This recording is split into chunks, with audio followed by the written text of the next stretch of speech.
আমার 4 বছরের রিলেশন থাকার বেকার প্রেমিক সরকারি চাকরি পেল আজ 6 দিন। এই 6 দিন আমি তাকে নতুন রূপে পেলাম। আমি নতুন করে মানুষ চিনলাম। আমি বুঝতেই পারছি না চাকরি পাওয়ার সাথে আমাকে অবহেলা করার সম্পর্কটা কিভাবে আসলো। এই মানুষটাকে আমি গত রাতে 24 বার তার নাম্বারে কল দিলাম, 4 বার মেসেঞ্জারে কল দিলাম, সে রিসিভই করলো না। এত মেসেজ দিয়ে রাখলাম, দেখলো না। সকালে অবশ্য ভদ্রতা করে একটা মিসড কল দিয়েছিল। আমি যখন ব্যাক করে জিজ্ঞাসা করলাম আমার কল রিসিভ করলো না যে, তার উত্তর ছিল এত রাতে এতবার কল দিচ্ছ কেন? দেখছো একবার রিসিভ করি নাই তাও দিয়ে যাচ্ছ, জানো না সকালে আমার অফিস? তার কথা শুনে আমি যেন আকাশ থেকে পড়লাম। নিজেকে সামলে নিয়ে বললাম, ও আচ্ছা, পুরাতন অভ্যাস তাহলে চেঞ্জ করতে হবে। কিন্তু আমাদের এত রাতের পর রাত জেগে কথা বলা সবকিছু কেন যেন মিথ্যা লাগছিল। সে মনে হয় সবকিছু ভুলে গিয়েছে। যে মানুষটা আমাকে 1 ঘন্টা কল না দিয়ে থাকতে পারতো না, আজ সে আমার কলে বিরক্ত হচ্ছে। চিনতেই পারছি না এটা আমার 4 বছরের পুরানো প্রেমিক। আমি ওর কাছে কখনোই বেশি ভালোবাসা প্রকাশ করতে চাইনি। আমি একটু ওভারথিঙ্ক বেশি করতাম।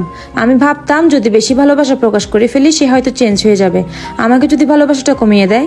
কিন্তু একটা সময় পর ভালোবাসা, কেয়ার, কান্না, আবেগ নিয়ন্ত্রণ করতে পারিনি। বুঝিয়ে দিলাম আমি তাকে ছাড়া শূন্য। আমি ভাবলাম আমার ভালোবাসা বুঝিয়ে দিলে হয়তো সে আমাকে আরো বেশি প্রায়োরিটি দিবে, কিন্তু দিল না। সে আমাকে অকারণে অবহেলা করা শুরু করলো। আমি কষ্টে থাকলে তাকে শেয়ার করলে সবসময় সবকিছু এড়িয়ে যেতে শুরু করলো। শুধু নিয়ম করে কল দিয়ে কি করো বলা ছাড়া আর কোনো কথাই বলতে ইচ্ছে করতো না। রিলেশনের শুরুর দিকে আমি তাকে জিজ্ঞাসা করতাম, আপনি কখনো চেঞ্জ হয়ে যাবেন না তো? সে আমাকে উত্তরে বলতো, আরে বাবা, চেঞ্জ হবো কেন? ভালোবাসলে কি কেউ চেঞ্জ হয় নাকি? আর যারা চেঞ্জ হয়ে যায় ওরা ভালোবাসে নেই, বুঝে নিবা। কিন্তু এই ছেলেটি ঠিকই চেঞ্জ হয়ে গেল। তবে কি সে আমাকে ভালোবাসে নাই? পিছনে ফিরে তাকালে কি সব স্মৃতি মিথ্যা?